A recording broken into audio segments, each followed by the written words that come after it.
Now let's talk about the common challenges in strategic planning. Let's talk about the realities. Strategic planning is essential, but it's not always easy. There are some common challenges. First is resource limitation. Many deped schools lack sufficient funding for infrastructure, technology, or training. Test the centers may struggle with outdated equipment. Shared institutions may face budget cuts affecting research and faculty development. So that is for resource limitation or resource constraint. The next one is resistant to change. Change is often met with hesitation. For example, when DepEd introduced blended learning, some teachers were overwhelmed by the shift. In TESDA, trainers may resist new competency-based approach. In CHED, faculty may be skeptical of flexible learning modalities. So that is resistance to change. That is, change is often met with hesitation. The next one is stakeholders engagement gap or the limited stakeholder engagement. Planning without involving stakeholders leads to misalignment. A DepEd SIP created without teacher input may fail in implementation. Test the programs not aligned with industry needs may produce unemployable graduates. Shared curriculum reforms without student feedback may miss the mark. And the last one is external disruption. Or the COVID-19 pandemic disrupted all sectors. DepEd shift to modular learning, TESDA suspended hands-on training, and adapted remote and hybrid learning. This event tested the resilience of our planning system. So what are the opportunities for innovation?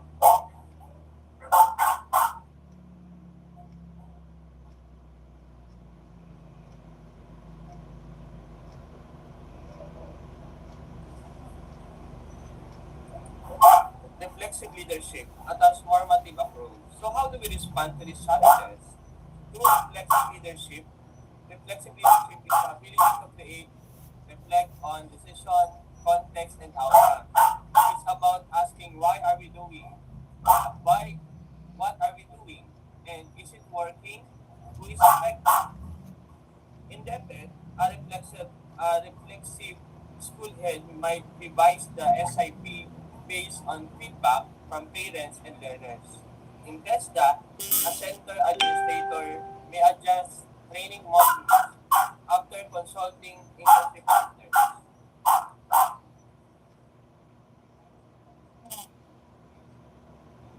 Hindi sila ako kanina eh. Ano? Ako ganito na ako ng teacher. Bakit? Kung daw ako mag-relax. Ano to? Just open your mind. So in TESDA, a center administrator will adjust training modules after consulting industry partners. Instead, the university dean may realign research priorities based on national development goals. Reflexive leaders are not reactive. They are responsive. They lead awareness, empathy, and adaptability. The next one is data-driven decision making. Another key strategy is data-driven decision making. Data help us move from assumption to evidence. In DepEd, LIS and BIS data guide enrollment, planning, dropout intervention, and resource allocation. TESDA uses tracer studies to assess graduate employability. CHED relies on institutional performance indicators for policy and funding decisions. For example, if DepEd data shows low reading proficiency in grade 3, the school can implement targeted reading programs. If TESDA data shows low employment rates in a course, the curriculum can be revised.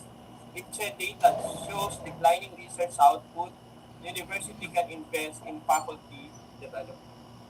So that is for data-driven decision making. For collaborative leadership, leadership is not a solo act. Collaborative leadership empowers teams to create solutions. In DepEd, collaborative SIP planning involves the teacher, parents, barangay officials, and learners. In TESDA, curriculum planning includes trainers, employers, and alumni.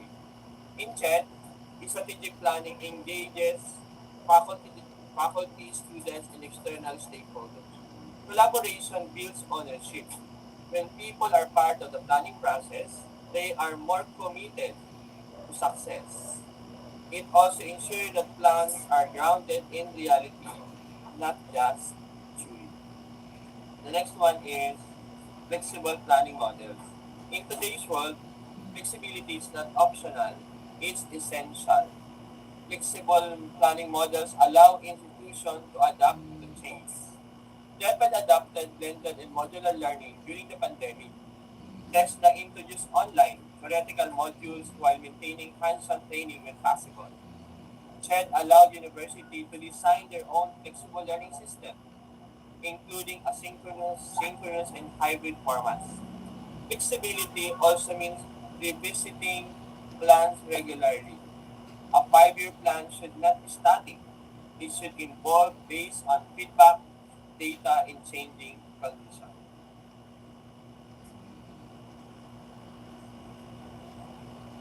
Let's look at how this principle apply across sectors. This is an example. Deped, a school in Quezon City, used LIS data to identify high dropout rates. Through reflexive leadership, they launched a home visitation program and partnered with barangay officials. Dropout rates decreased significantly. For TESDA, a textbook center in NCR collaborated with local industry to redesign its welding program. They added modules on automation and safety based on industry feedback.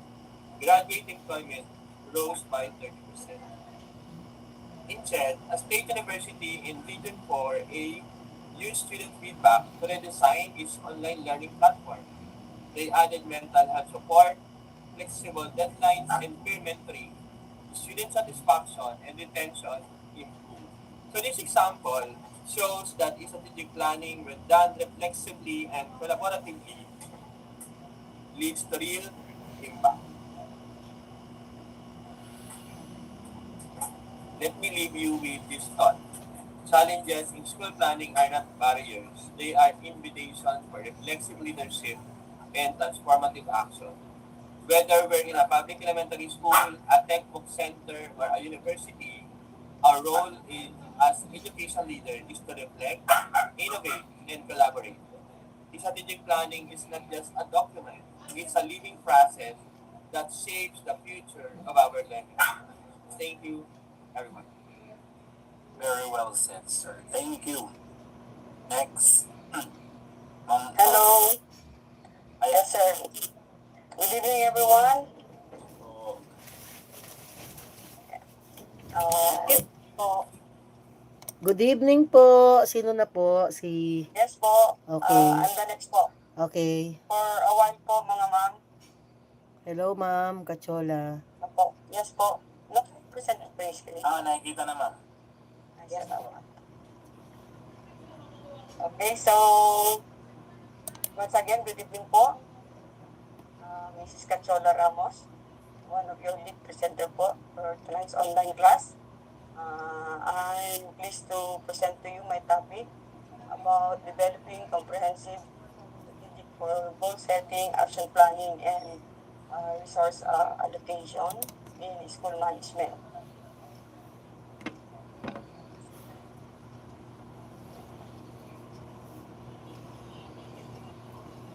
Okay. We will explore how strategic planning can empower school leaders to create meaningful goals, implement effective actions, and then allocate resources wisely to improve educational outcomes. We have here the introduction to strategic school management. At its core, strategic planning helps schools respond effectively to the evolving needs of students and the community. We have here the three pillars, as mentioned a while ago: the goal setting, the action planning, and resource allocation form a roadmap to school improvement.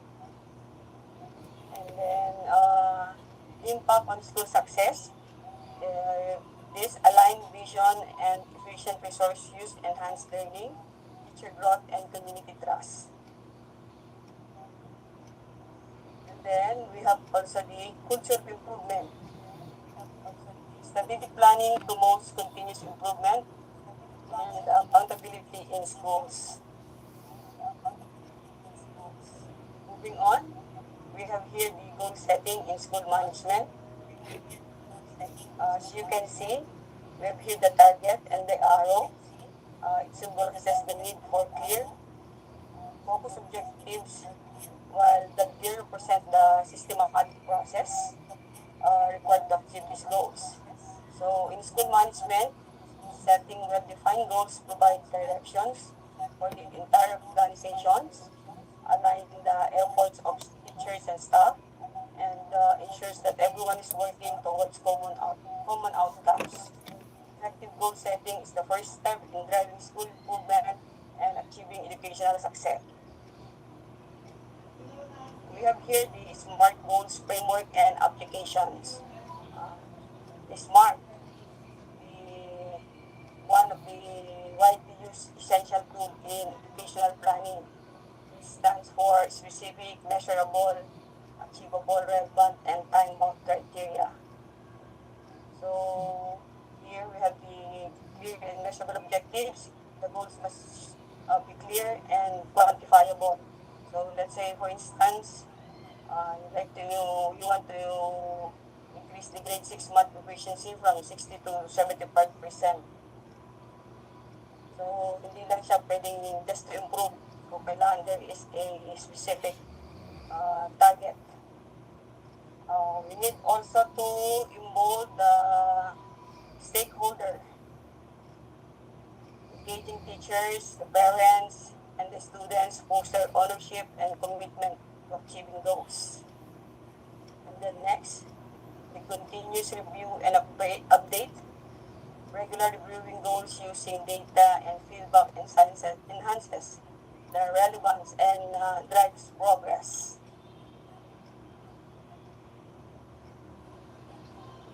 Next to goal setting is the action planning.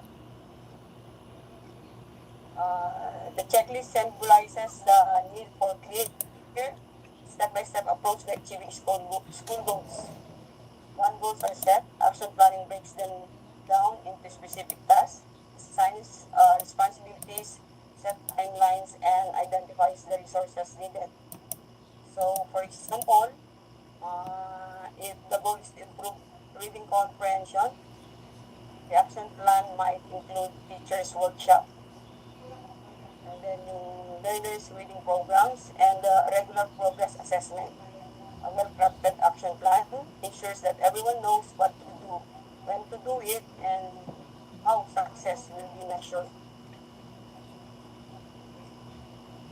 Okay. We have also here on how to translating into actionable step or going to do it in action. We have here the creating goals and outcomes. Action planning connects aspirational goals with concrete, achievable outcomes by defining big steps. And then next, we have the detailed task management. Effective plans include specific tasks, timelines, and responsible individuals to ensure clarity and accountability. We have also the use of planning tools like Gantt charts. When we say the Gantt charts, this is to visually plan, and then schedule and track projects by displaying tasks, trackers, and progress monitoring. And then the other one is contingency and adaptability, anticipating obstacles and preparing contingency strategies, help maintain resilience during challenges.